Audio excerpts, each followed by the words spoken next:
as a rheumatologist, we are burdened by osteoarthritis patients. We can't say that it is only the inflammatory disease that we have a choice to be. Once we had a discussion, we at the Delhi Rheumatology Association, who should be taking care of osteoarthritis? The overwhelming answer was rheumatologist, because the surgeons have only one choice, that is called as replacement. And at the end of the day, we do not require replacement for all the patients all the time. Yes, it is required at a certain point of time.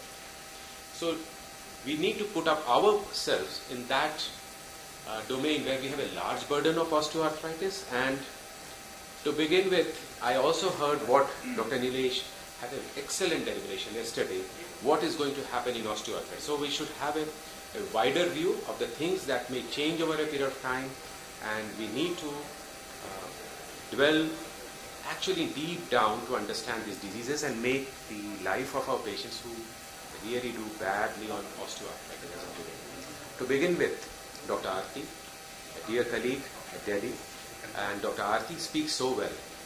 There's no doubt Dr. Arvind has already mentioned that she speaks so well. And actually I would like to introduce you through your speech rather than what you do and where you do.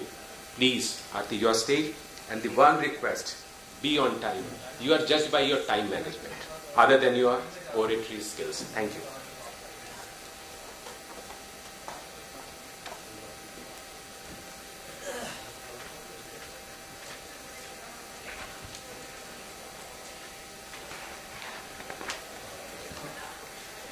Good afternoon, everybody. So we will be talking about and taking osteoarthritis a step ahead. With whatever little audience we have, it is good for me as I can have eye contact with most of you and I can directly look and ask few questions also. Since this case was not easy, it looks and sounds easy, but it was actually a diagnostic challenge for all of us. And this case which we encountered happened to occur in my residency days. So let me take you through the interesting case of osteoarthritis. As we in our routinely clinical practice give intra-articular steroids in the patients of inflammatory knee osteoarthritis. This is a routine practice and we take consent for that also. And that this case taught us how important the consent is actually. And we started taking consent after this case only. So this lady who came to our OPD, she was 56-year-old female, diagnosed case of knee osteoarthritis.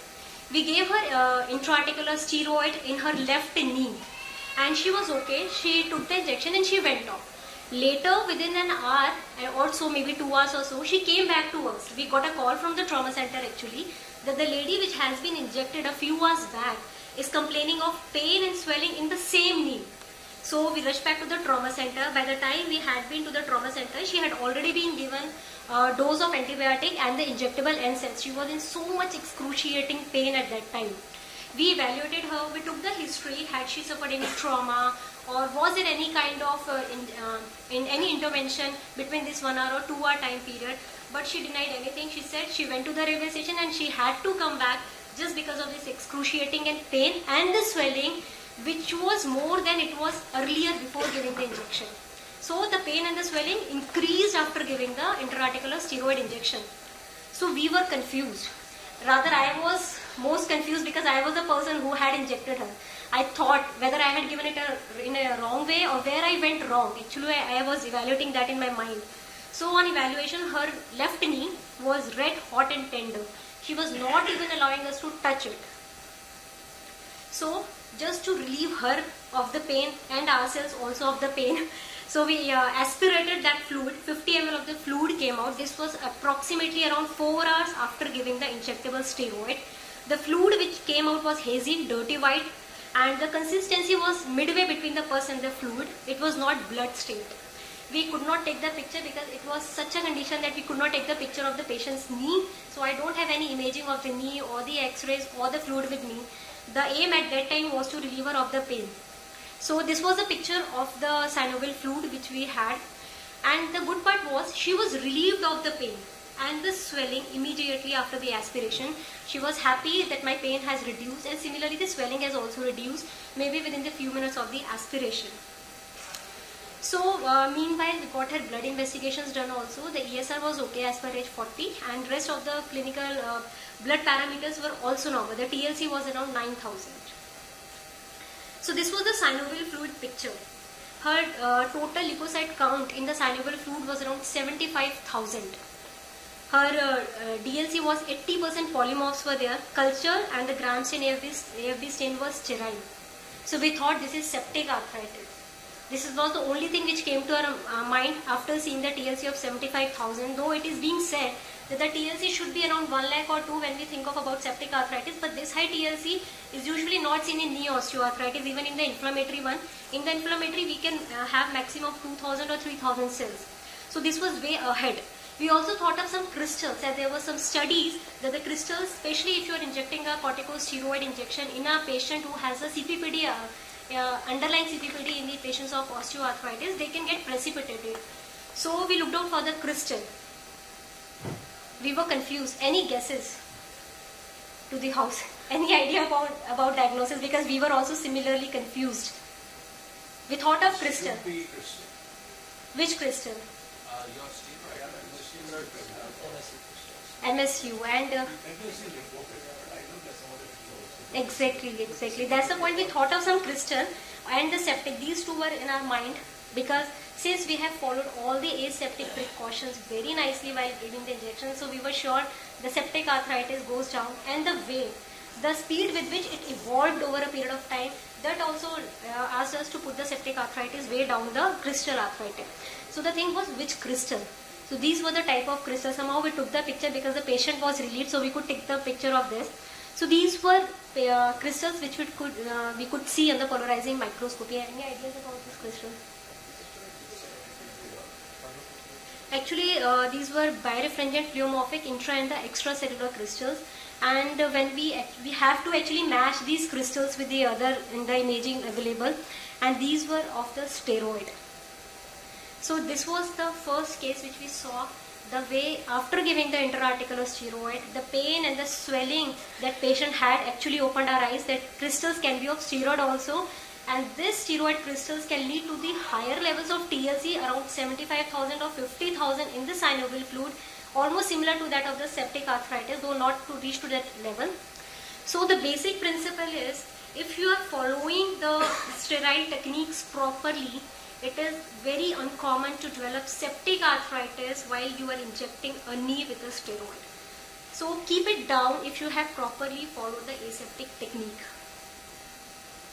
So these were our differential septic, crystal induced, or maybe tendon rupture also. As I said, septic arthritis by way down, but there are certain points which should be taken into care besides the technique. Even the betadine which we commonly use, they are the source of infection, because the betadine soaked cotton balls can be a point where the serratia can be there, and this can go into the joint if that betadine bottle has been left unopened and has been used multiple times or has been kept for 4 to 5 days. It is always advisable to use the freshly opened betadine bottles, because this is the main source of injecting the organism. So as I said, if you are following septic technique, aseptic precautions while injecting, then it is very unlikely to develop the septic arthritis. There are hardly 2 cases in more than 1 lakh injection. So the technique is very, very, very important. Similarly, the septic arthritis, the duration is very important. In our case, the patient developed the reaction within an hour or so of giving the intra-articular steroid. While septic arthritis takes time to settle in. It might take few days, 3 to 4 days. It's not that explosive or sudden in the clinical manifestation. And it might also take 3 months. So it can be 3 days to within the 3 months of giving the intra-articular steroid injection. Secondly, the thing is the disease has to be more severe and the patient had received multiple injections most of the time, which is usually seen in the case reports. Then only septic arthritis is there. So the case which I presented is the case of post-steroid crystal inflammation. Now the question is, why did it happen? What happened with that particular patient?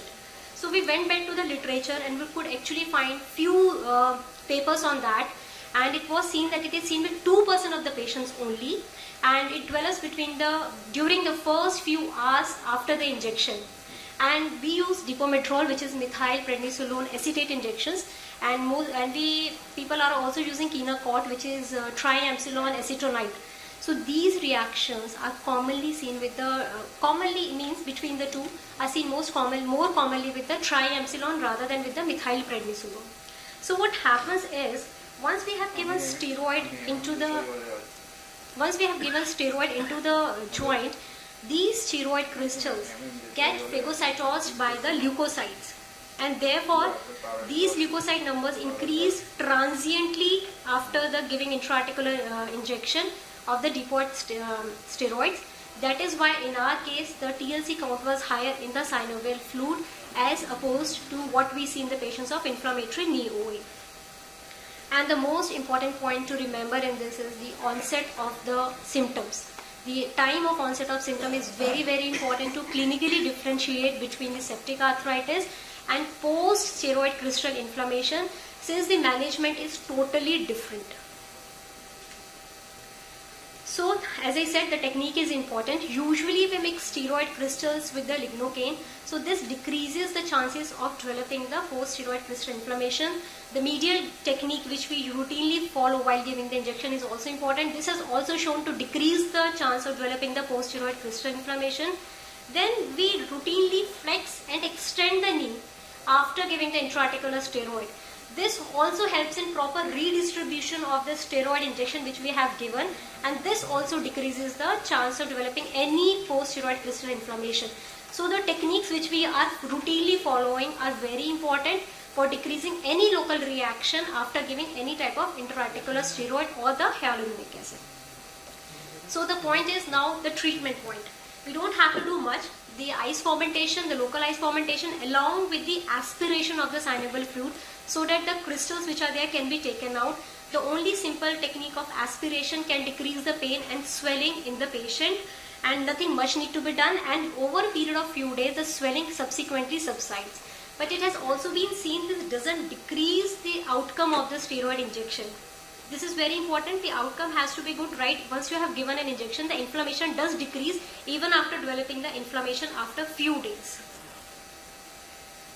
Similar incidents have been seen with the post-hyaluronic acid injections as well, and the incidences are more as compared to the steroids. And it is said that these are because of the underlying crystals, unlikely than the steroid ones. So post-hyaluronate injections are because of the underlying CPPD crystals or the monosodium urate injections. And it is not necessary, even with the steroid ones, that the reaction should occur with the first one. Patient might give a history of normal intraarticular injection previously, and these reactions might develop with the second or the third dose of intraarticular steroid over a period of time. And again, this is because of the sensitization to the some compound of the injected material, right? And since eosinophils are not seen in the synovial fluid post intraarticular steroid injection, there is no role or evidence of allergy or hypersensitivity to the component, right? So after going through the literature and mind-boggling things, there are certain take-home messages. The importance of the steroid type which we are using. We have triamcinolone acetonide and we have methylprednisolone acetate. So these are the two which we commonly use. The reactions are commonly seen with the triamcinolone rather than the methylprednisolone. Then I said, as I am again and again pressurizing on one thing, the duration of onset is very important. If the symptoms are developing within the few hours, 1 to 2 hours, or within the 3 hours or 4 hours of giving intraarticular steroid, it is more likely because of steroid crystal rather than because of a septic arthritis. Third is technique is important. Flexion extension following the intraarticular steroid injection and not withdrawing a needle. Once you have put in a needle, withdraw the fluid before injecting the steroid and use the same needle for injecting the steroid. It is always advisable not to withdraw a needle, and this decreases the chance of septic arthritis as well. Examine the synovial fluid and don't get panicky by the number of TLC in the synovial fluid post steroid injection, because TLC is expected to be on a higher side in such patients. And the treatment, as I said, is aspiration of the fluid and the ice fermentation. These are the two things which will relieve the patient of pain and the swelling. Thank you. How many diagnosed as steroid crystals? Ma'am, that is what I showed, the pictures of the crystals. We could not confirm it. We have to go back to the imaging library actually to see what type of crystals are these. We thought these are CPPD. So, but that patient did not have underlying CPPD based upon her X-ray picture. though I don't have the imaging, but most of the time in routinely practice, what we were doing in our KGMC was we used to see the X-ray, we used to see the chondrocalcinosis on the imaging, plus we also used to see the fluid, whatever we used to aspirate before giving the injection. So CPPD crystals were not there. Acute presentation. Yeah. Saying that the presentation was also an acute presentation. Then she before the injection also. No. She came. She was a known case of knee osteoarthritis. She had an inflammation. Mild inflammation was there. She was complaining of pain. Whatever I wrote was the presentation to the trauma center actually. And I understood that. I mean, was it essential to give the intra-articular steroid then? And since you gave the intra-articular steroid, that means was she in so much of pain? Yeah, she had a component inflammation. She had a effusion. That was the criteria of giving her the intra-articular steroid. Actually, this case is an eye-opener. I don't think I have come across. I have seen any patient having. I think the role of intra-articular steroid way also is something. It's again. But depends on the clinical picture. Your point is very well taken. Prior to injection, she was not so bad as it came after injection. After injection, that was But actually. And that also, even the intra-articular steroid, I think gives pain relief for about for a short while. It doesn't really last long. Can work for 3 to 6 months. 3 to 6 months. That's it. The thing is that the immediate pain relief after the steroid injection because of the lignocaine which we Lignocaine have which mixed we with add. the steroid. Immediate harm. Otherwise, we mix it and then only we give it. I think I must share, sorry, I came along What is the outer limit of what's the outer limit of steroid crystal use?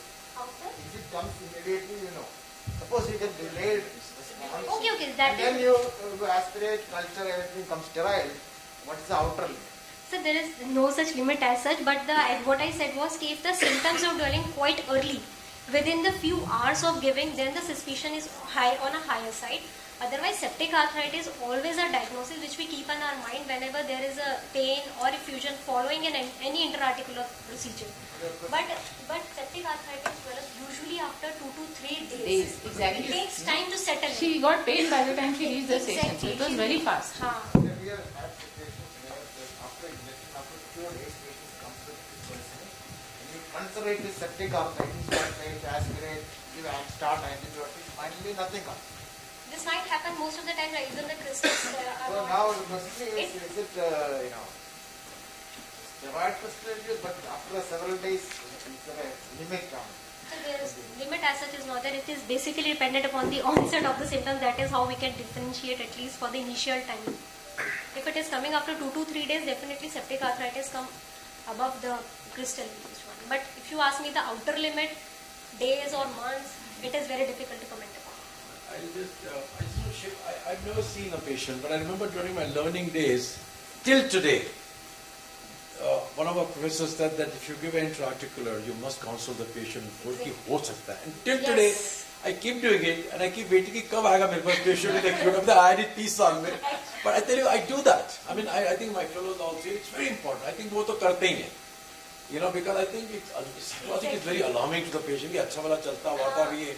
I think that part is important. This is what we did, sir. We were not getting the consent from because side most of us not initially. seen it, but somehow, the senior, my gurus and all, they taught us कि बोलना है patient को भी हो सकता है आधी रात को आओगे वापस. Sir, we have seen some one or two patients. You have seen that. It is mainly due to the crystallization of the steroids. पर patient को counsel करना बहुत जरूरी है पहले. This is what we learned Surgeon actually. hardly knows about this. Oh, I said many Surgeon who gives the injection hardly knows about this. Hi, Suki. Dr. Upal wants to say something. My take on post-injection flare is to use a good liberal amount of local anesthesia mixed with this We deposteroid. usually give that. At least 1 to 2 times the volume of the deposteroid. So if your deposteroid is 2 ml, you would use about 3 to 4 ml of steroid, and then the post-injection We flare. usually mix around 5 ml. We usually take 5 ml, 2 So ml. it never happens. Usually never. Then sir, we routinely use 5 ml. Abhishek, your last comment. Dr. Aarti, was it because intracellular, the crystals were intracellular you commented? Because extracellular crystals anyway we can find, because we have injected the joints and we Yeah, aspirate. maybe because they get phagocytosed into the phagocytes. Just like gout concept. Yeah, So exactly. intracellular, that's right. The concept is same as crystal arthritis. The only difference is the crystal is different. That is of steroid and lateral of monosodium. Okay, so there is one last comment, sir. So thank you for the nice presentation. I'm an orthopedic surgeon. So it was a great lecture, but we are using routinely steroids as well as sodium hyaluronate also. So you were saying both can precipitate kind of crystal-induced some kind of crystalline changes in the More cartilage. with the Yeah. hyaluronic acid. But I have not encountered till now any kind of Sir, flare. since it is uncommon, that is what I said. It is uncommon. This is not a. It is not a common. This is the one case which I have seen in the last 10 years, I should say. So what is your take on intra-articular cellular therapies like PRP injections? So this was a Pandora's box. She has kept it very clean and clear. She continued talking about the steroids that we commonly use as per the evidences, and she did not dwell into the lack of evidence-based sciences with PRP or hyaluronic acid. Thank you, because this would have become endless topic of discussion. In 15 minutes, steroids are very important. Steroids-induced, problems can arise. We need to anticipate, and we need to take corrective actions the way it has to be done. Thank you. Thank So you we'll so much. welcome the next speaker, Dr. Abel. So he is a philosopher, a teacher. So he is again opening another set of questions, how to dwell in osteoarthritis.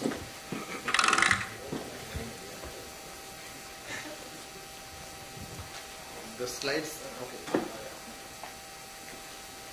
In rheumatology, this is a common refrain in rheumatology. We're all blind men looking at everybody has their pet theory, and then, what we need is something that is actionable.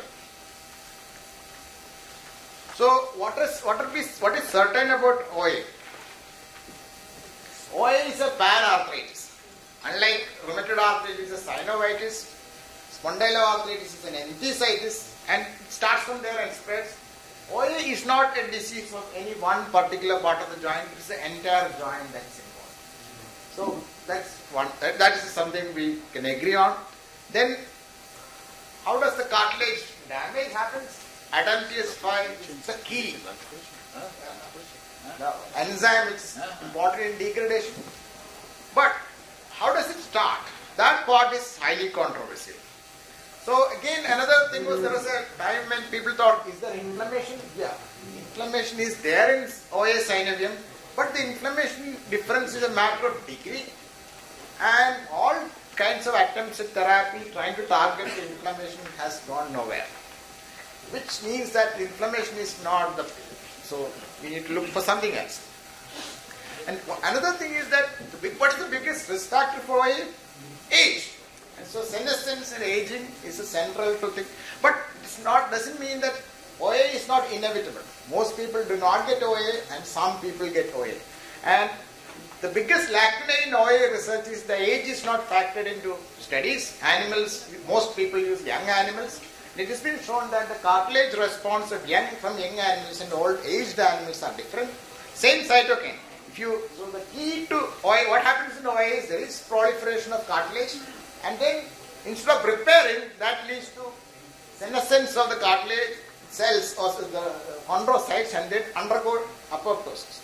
So again, if you take young chondrocytes young people, if you give basic FGF, it can actually repair the thing. But if you take from old people, it undergoes senescence. So basically the same thing, there is a differential response to various growth factors in osteoarthritic cartilage. So OA cannot be solved by just injecting some growth factor, because there is a differential response to the same thing. So common in a young person it might cause repair, in an older person there is a pathological reason.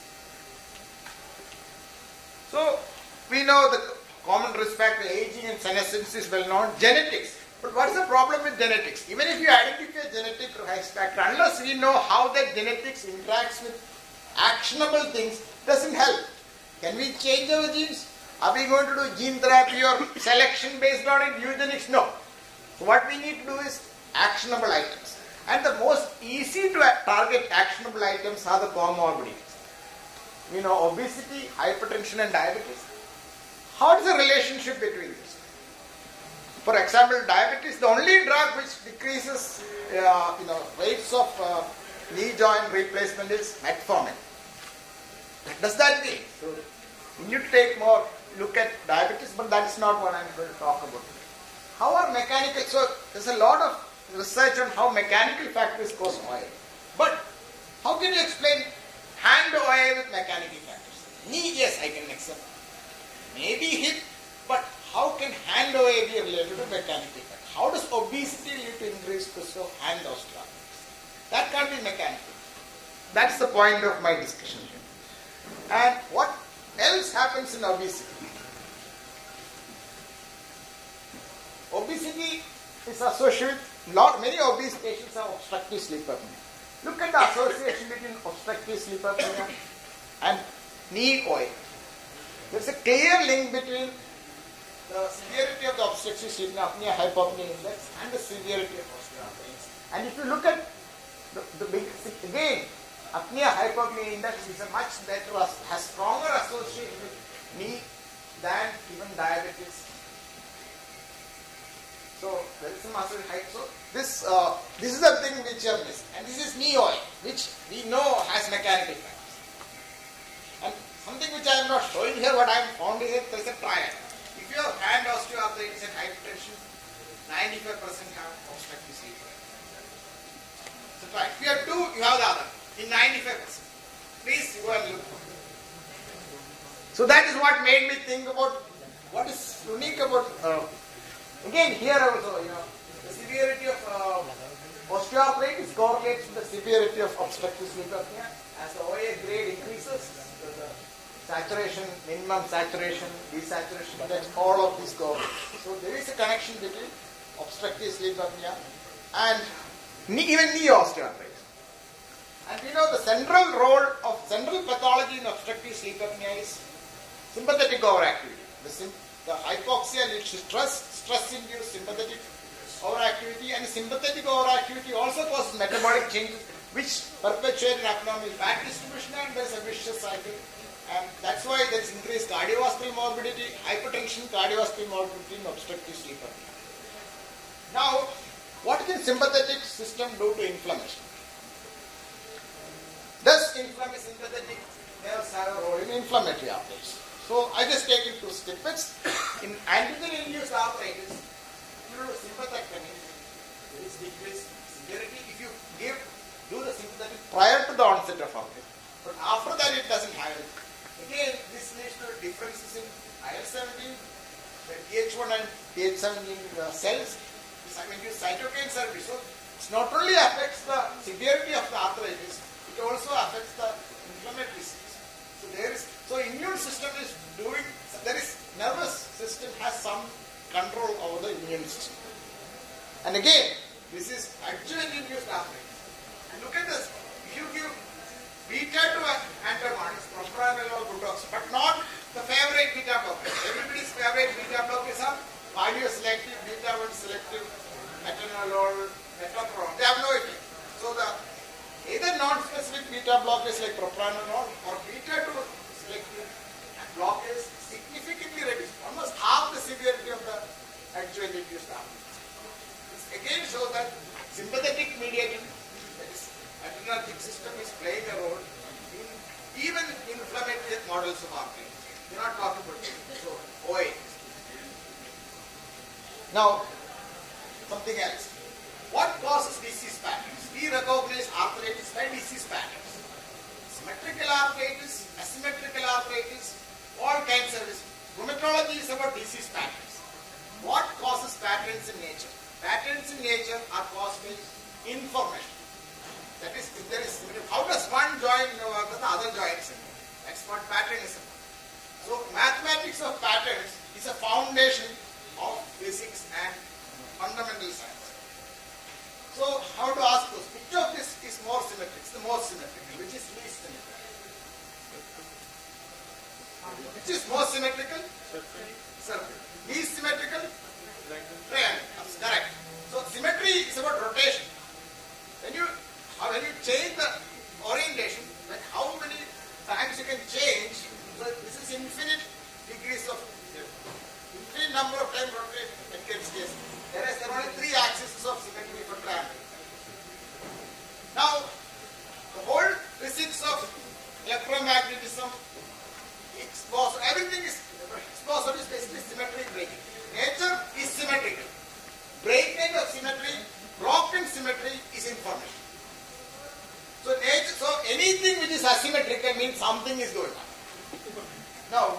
symmetry and what is asymmetry. Look at the joints. We talk about symmetrical arthritis. But when we talk about symmetrical arthritis, we are talking about bilateral symmetry. There's only one axis. So this is not the real symmetry. If you are looking at symmetry, is any joint replaceable by any joint? So if you see two joints of the same person, one on the other side symmetrical, it's actually an asymmetry. Understood?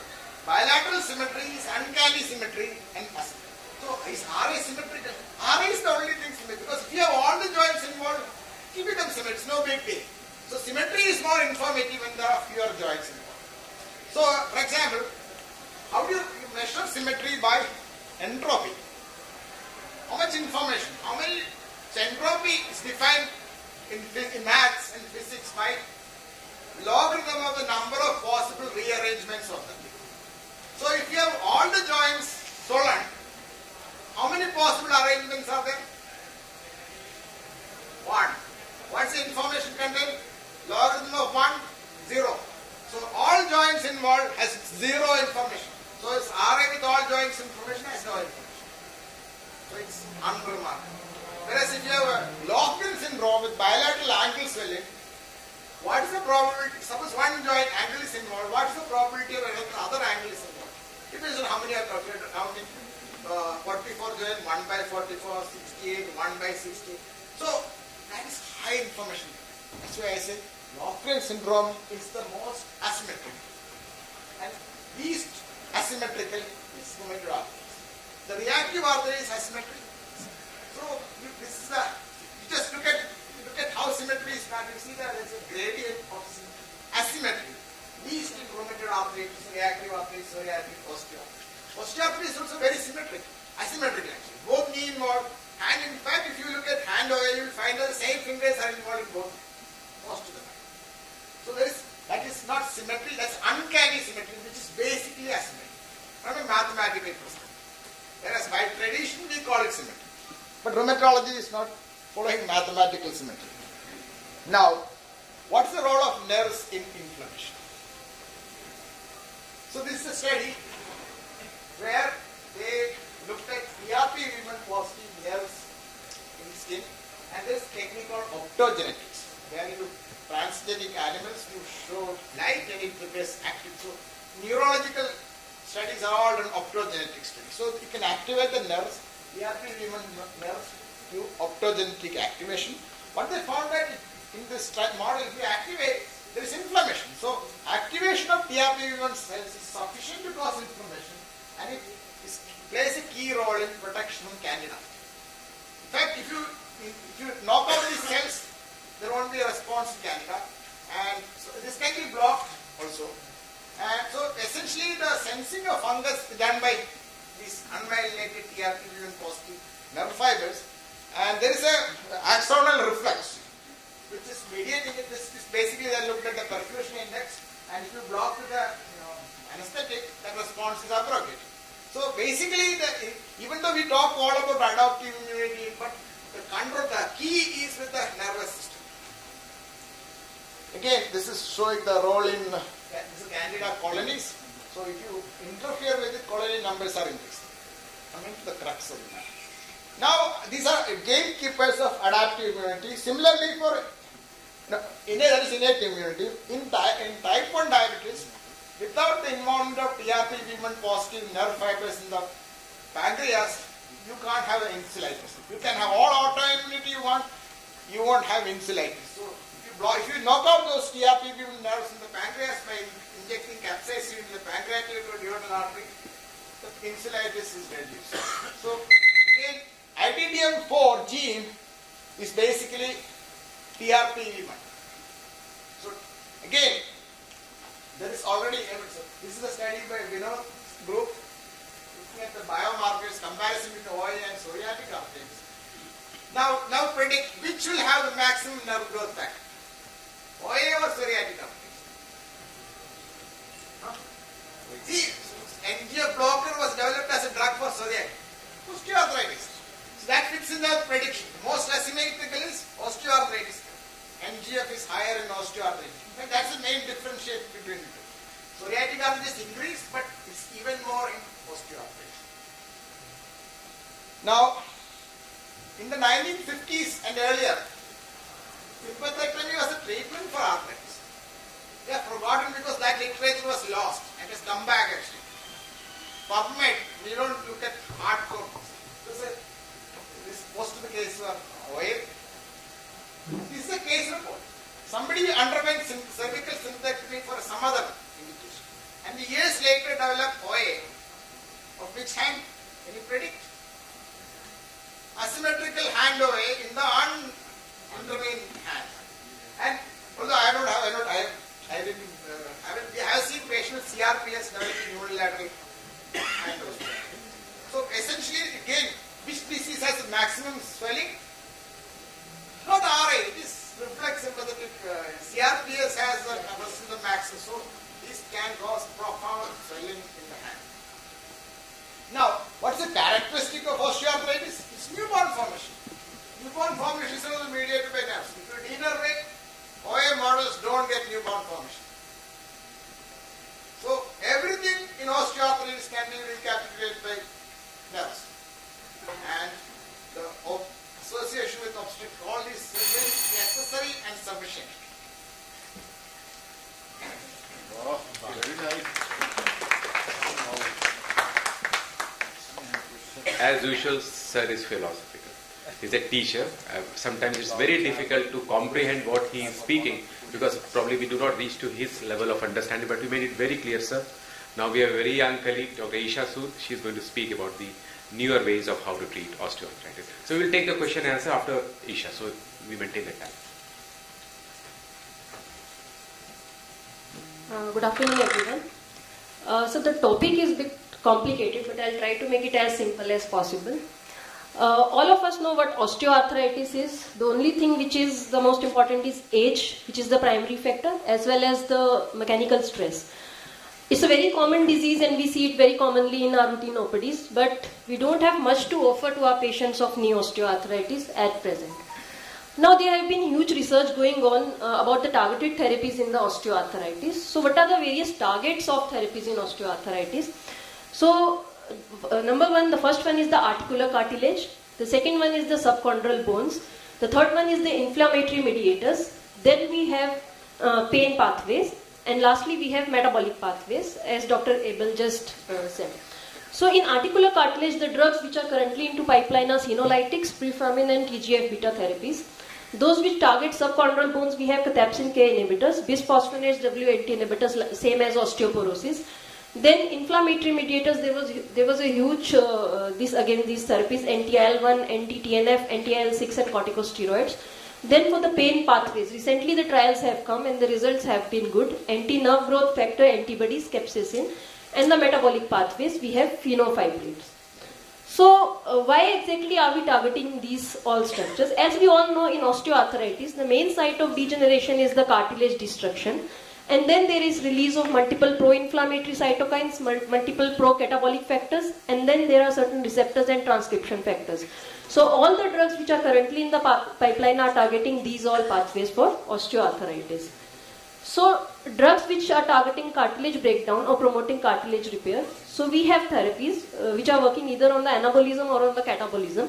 So I have just highlighted the important therapies. So we have preformin, which is basically promoting the cartilage repair. We have senolytic drugs, of which, as in the bracket, the drug which is currently in the pipeline, phase 1 and phase 2 trials are going on. And then we have DAM-TS inhibitors. The drug which targets subchondral bone remodeling. So we have cathepsin K inhibitors, we have bisphosphonates, which have been traditionally tried in osteoarthritis. Then drugs which are targeting synovial inflammation. So we have all the biological drugs in this. We have corticosteroids in this. And then there are drugs which are targeting pain pathways. So these are the drugs recently we were talking about. So we have anti-nerve growth factors, of which we have temozumab, and we have the second drug is this. Also we have TRP1 modulators in this category, of which we have capsaicin. So there is a special target, the therapies of which the recent interest has been come is of the senolytics and the senescent chondrocytes. So the concept is, as we all know, age is the strongest risk factor, and senescent cells, which are the aging cells, they are the main contributors. So the process of irreversible growth arrest is what is happening inside the knee, and the main important stressors are chronic inflammation and the abnormal mechanical stresses. So the normal cells, when there are multiple external stresses like UV radiation, chronic inflammation, abnormal mechanical stress, it leads to formation of a senescent cells. And these senescent cells further lead to, they exhibit a variety of typical hallmarks, of which the most important are SASPs, senescence associated secretory phenotypes. So at the end, senescent chondrocytes, which are the aging chondrocytes, they accumulate in osteoarthritis and they secrete multiple SASPs, causing articular damage and exhibit pathological changes in osteoarthritis. So the main target is this. So we are targeting senescent chondrocytes, which is the aging chondrocytes in osteoarthritis. And most of these therapies are intra-articular therapies. So there are three nomenclatures. One is senolytics, drugs which target and kill these senescent cells. Then we have xenomorphins, which inhibits SASP factors without inducing any apoptosis. And then we have xenomorphics, which neutralize specific components and their receptors. So this is a very short table, but the only highlighting point was senolytics are not only being used in or studied in osteoarthritis. These drugs are now being studied in multiple diseases, of which idiopathic pulmonary fibrosis and diabetic nephropathy is one of the earliest in which it was studied. Then these are the senolytics which have been reported according to the class till today, but not all of these are being studied in osteoarthritis. So I have highlighted the three drugs of which are being studied in osteoarthritis. So these are the three drugs: UBX, O1, Facetin and fenofibrates. So this is a very short trial, short table of what I'll be speaking further. So we have trials, various trials in osteoarthritis. So some of the trials we have been getting positive results. In some of the trials the results were negative or inconclusive. And there are certain drugs where we need further studies to comment on whether the drugs are going to be useful or not. So first I'll come to the negative one. All the biologicals, anti-TNF, IL-beta, even IL-6, corticosteroids, stem cell therapies and bisphosphonates, till today most of them have been inconclusive or negative. In the positive results, senolytics and spurfurmin, they have been giving very good results. Then we have tissue gel C, duloxetine, which already has been approved in the and used currently in OC guidelines. Then we have anti-nerve growth factors and capsaicin and cathepsin K inhibitors. Recently there was a trial of intra-articular steroid Zilretta. The results were good, but still we need further trials for this drug. Then anti-GM-CSF antibodies, otilimab, and then we have WNT signaling pathway inhibitors. So what do we have about senolytics currently? So there was a trial, phase 1 and phase 2 trial is ongoing in this drug. So safety profile was found to be favorable with senolytics drug. It stimulated chondrogenesis in human osteoarthritis cartilage explants and reduced cartilage damage in ACL transaction model. Then sprifurmin, again both of these therapies are intra-articular therapies. So the change in medial FT cartilage thickness at 6 to 12 months was assessed by quantitative MRI, and it had protective effect, reduction of the loss of cartilage thickness, joint space narrowing with 100 microgram dose of this therapy. There is phase 2 forward trials, and the results have shown higher doses of sprifurmin improved in Womack pain score at 3 years. Then we have transforming growth factor beta, which is again delivered by intra-articular injection. So this is a very important point. Most of the therapies are intra-articular therapies. So the patients had less cartilage damage and synovitis as assessed by MRI compared with the patients who received placebo therapy. Duloxetine, as I said already, we are using this therapy. Then we have TRP1 modulators. It also improved pain over 12 weeks in patients with knee osteoarthritis. The two drugs, anti-nerve growth factors, we have tenezumab and we have fasinumab. It improved pain and function in patients, both the drugs. But in some of the trials, in the later phase, it was found that it led to destruction of the joint. So some of the trials were halted for these drugs. Cathepsin K inhibitor, again there was less cartilage loss over 26 weeks as compared to the placebo. Anti-IL-1 beta, only one trial, which was Cantor's trial, there was found to be reduction in the rate of total knee and hip displacement compared to the placebo. Now these are the therapies where there was inconclusive or the negative results. I will not go into much into the detail of these, but both adalimumab as well as etanercept have failed in these results, though the joint erosions were less with these therapies, but did not improve symptoms in patients with osteoarthritis. Anti-GM-CSF, also this was associated with just non-significant trend towards improvement. The WNT signaling pathway inhibitor, again the results were negative overall. Some of the subscores improved, but these therapies need further trials. Stem cell therapies, there is a huge interest around these therapies, but most of the trials says there is limited evidence of improvement of pain and the function. and there is no convincing evidence of any effect on the cartilage thickness, which was assessed using MRIs. Bisphosphonates, the preclinical data was promising, but there was a meta-analysis which found no important significant symptomatic or structural effect in patients with knee OA. Again, corticosteroids, there were two trials, one with 5 mg versus placebo, and there was a HOPE trial of 10 mg prednisolone. Both of the trials have failed in osteoarthritis. There is an intra-articular steroid, Zilretta, a microscope-based formulation. It has shown to improve knee osteoarthritis-related pain in 12 weeks, but the long-term safety of corticosteroids is still an issue in these therapies. IL-1 inhibitor, again, this therapy has failed in osteoarthritis. Now, this is a summarizing chart. I have highlighted the main drugs which we may see in the future coming in osteoarthritis. But the most important point, take-home message I can take from this chart is most of the therapies which are now being studied in osteoarthritis are intra-articular therapies. Most of the therapies are intra-articular. There are few therapies which are oral or subcutaneous, but likely we are going to see more and more of intra-articular therapies in future. So, in conclusion, so senolytics, pifamines, they showed promising results in the trials, but it is too early to comment because we are yet in phase 1 and phase 2 trials for these drugs. They can be potential disease-modifying osteoarthritis drugs, like what we have for rheumatoid arthritis. Safety is still not clear for these drugs. Nerve growth factor inhibitors, though they improved pain and function in severe knee OA patients, but there was increased risk of rapidly progressing osteoarthritis in some of the dosages which were used in the trials. Biological drugs and bisphosphonates have failed, so interest in these drugs is no more there. Intra-articular therapies which control chondrocyte aging are going to be the main targeted therapies in coming future. But the most important thing is there is a clinical heterogeneity of OA. There are different subtypes of osteoarthritis, the patients which we see. So probably different phenotypes will require different kind of specific therapy. So we cannot generalize therapies for osteoarthritis. There are going to be different phenotypes and we will have to see what phenotype will respond to what kind of therapies in osteoarthritis. Thank you.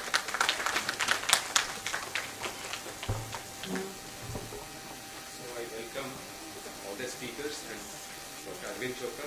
He has to lead this session by making a consensus. It's a tough job on a topic. Dr. Aarti also join today. Require a mic. Sorry, I request my co-chair to take over. I have to go for another session. You just kindly permit me, I just give you comments and please go ahead with your question and answers. I think all of them would have a great job. I think out of all the three talks, I understood Abel's talk the least actually.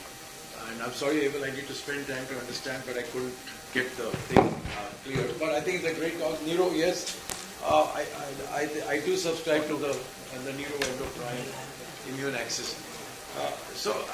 Consensus, I mean, I think Varsha can try her best to get a consensus out of the... Crystal was, I mean, my comments, yes, this is something which should be known. It's very uncommon, very rare. But crystal synovitis after intra-articular, like I said, our teachers told us, still today I'm obsessed with the idea that every time I inject a joint, I tell the patient invariably that this is an important kind of a concern. I think we should tell the patient. It never happened in my lifetime. Some others have seen, but still I think you need to counsel the patient. That's very important. Once in a while you get, and also the other implications. I think it's part of not only the clinical decision making, but the medical legal process. The patient, we don't want patients to get back and say, I'm worse. The molecules that Isha, I was aware of it. Isha very nicely sent her PPTs to me and taught me all about this subject, which I didn't know much about. I think the key problem in OA is how to catch the disease very early. And patients rarely ever come. In RA, we are doing a good job. We have a pre-RA, but pre-OA, I think it will be extremely difficult because there's a problem understanding the aging process and the pathology of it. I think all of you said very nicely. It's very difficult.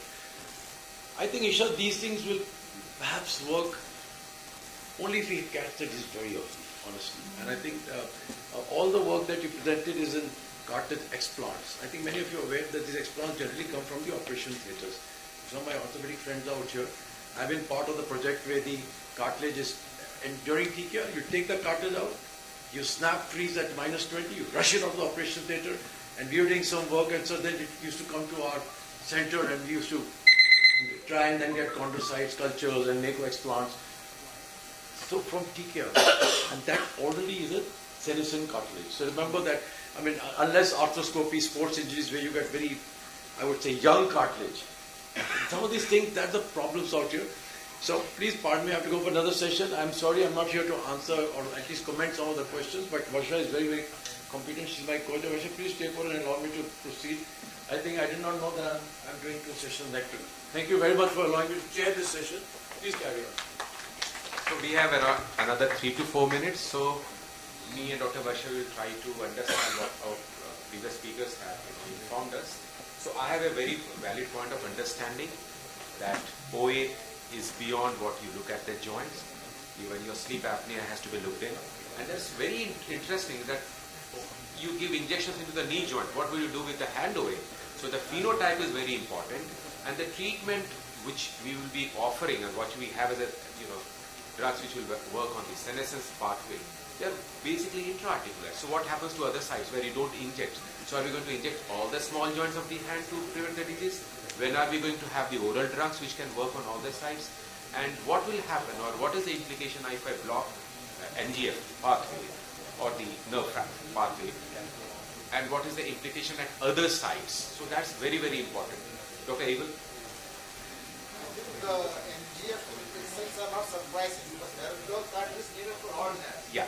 And proprioception is very important to prevent osteoarthritis. And in people, anti-NGF affects proprioception related nerves, you can expect you may get basically Charcot's joint. So whereas the culprit is the PRP1 positive small fibers, and capsaicin, basically our chili, the active ingredient of chili pepper and its synthetic analogs, they are potential ways to target specifically this. And this could be there for other diseases also. If you have an organ-specific autoimmunity, you just denervate that organ and the immune system will forget. It's like these nerves are like landing lights. If an aircraft coming, how does it know where to land? These WBCs keep circulating, they need to find the place. And it's the nerves which show the landing lights to these immune cells. Just one more thing I would like to highlight from Dr. Abel's talk actually. That is also a take-home message that the patients with OSA can have hand OA. So the patients who are having OSAs, they can be picked up early if we have this idea in our mind that they can have hand OA as well. So the picking up the cases early can have impact on the treatment actually. On the other diseases also. So this is like a triad. That is hand osteoarthritis, hypertension and obstructive sleep apnea. If you have two, you almost always have the other. Third one. And the exceptions are even more interesting. They have panic disorder, PTSD, or something to do with sympathetic organ. And I've seen people with 20s, maybe one 19-year-old with hand away hypertension. Why does he have hypertension? Maybe we don't know the cause.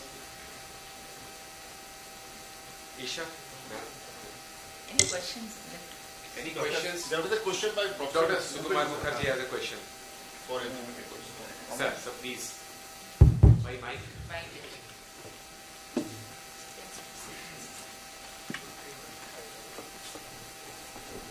I think future looks very bright and makes the orthopedic surgeon out of business. The first thing that I have questioned to Lawrence, that in clinical practice we have got osteoarthritis with synovitis, another subgroup osteoarthritis without synovitis, dry joints, radiologically detected. Does the neuroinflammation operate in both the sets equally?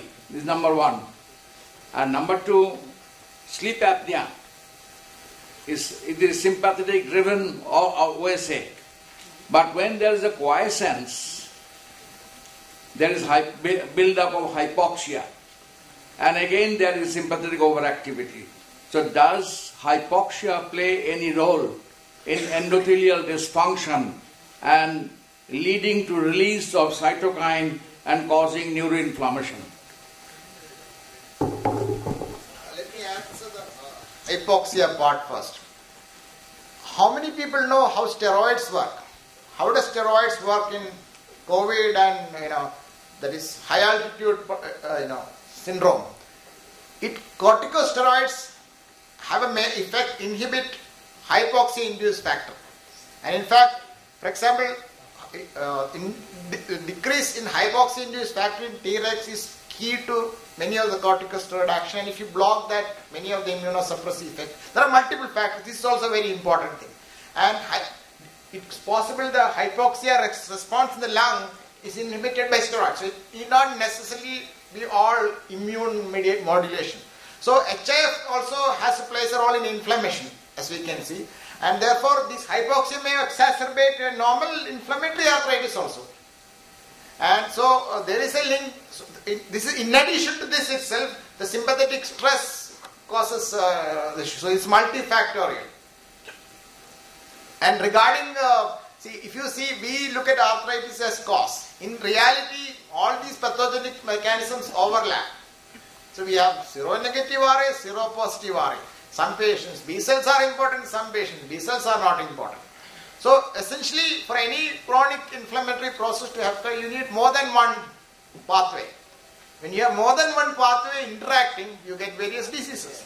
So, they are not exclusive. For example, diabetic metabolic syndrome exacerbate all processes. Be it COVID, be it interstitial lung disease, all inflammation, senile processes are accelerated by diabetes. So, I was not focusing on diabetes. Dr. Evil, we have to conclude, but Dr. Sakir has one. Sakir from Bhubaneswar, great talks by all the speakers. My question to Professor Lawrence, our friends in pain medicine, they are doing out the geniculate nerve blocks to relieve the knee pain. Do you think that may have, we are concerned that it will cause Charcot arthritis, but is there a possibility that it may have a disease modifying effect? See, I have shown you sympathectomy has prevented, so it has, but the question is, do we need to do that? We have to find out more gentler ways of intervening. For example, intra-articular capsaicin is one such therapy which basically targets the same thing. And there are other ideas also we can. Yeah, basically it proves the principle. Yeah. So, at the end, fantastic session. I look forward to these sessions again and again, during Iracon, because this is the way moving forward. The science will lead us to therapies in the future, and what Professor Sukumar said, future looks bright. And the best part is that seeing so many people to big, when we started we had hardly few, people, and then we see people, we have 50% audience. Work is done. Thank you for being here. Thank you.